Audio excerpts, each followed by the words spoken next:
बुद्धिमान राजा की कहानी, the wise king story in Hindi.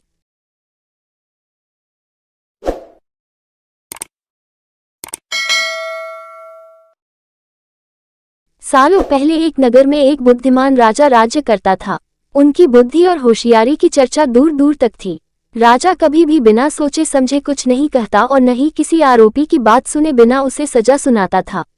उसकी बुद्धिमत्ता के चर्चे सुनकर आसपास के राजा, रानियां और राजकुमारी आदि उनसे जलते थे।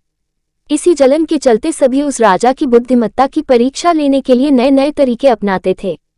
हर बार राजा दूसरे राज्य के शासकों द्वारा ली गई परीक्षा में खरा उतरकर खुद को होशियार और योग्य राजा साबित करता था।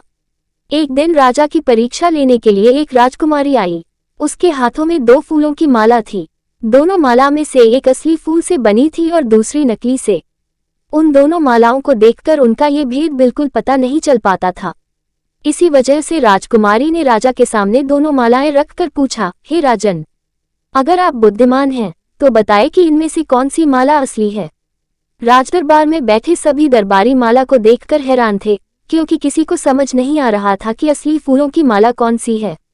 सभी इस सोच में थे कि राजा कैसे बता पाएंगे कि असली फूलों की माला कौन सी है। राजा भी माला को देखकर परेशान होने लगे। उसी वक्त उनके दिमाग में कुछ तरकीब आई। उन्होंने तुरंत अपने एक सेवक से कहा, बगीचे की खिड़कियों को खोल दो। सेवक ने बगीचे की खिड़की को जैसे ही खोला तो राजा ने देखा कि फूल में बैठी मधुमक्खियां खिड़कियों से राज दरबार में आ रही हैं। वो कुछ देर मधुमक्खियों को ही देखते रहे। जैसे ही एकाध मधुमक्खी एक फूल की माला में बैठी, वैसे ही राजा ने कहा कि अब मैं बता सकता हूँ कि असली माला कौन सी है। राजा ने तुरंत उस माला की तरफ इशारा किया जिस पर मधुमक्खी बैठ रखी थी। राजा की होशियारी देखकर दरबार में मौजूद सभी उनकी तारीफ करने लगे। सभी कहने लगे कि हर राज्य को आपके जैसे ही बुद्धिमान राजा की जरूरत है। राजकुमारी भी राजा के बुद्धिमत्ता देखकर खुश हो गई।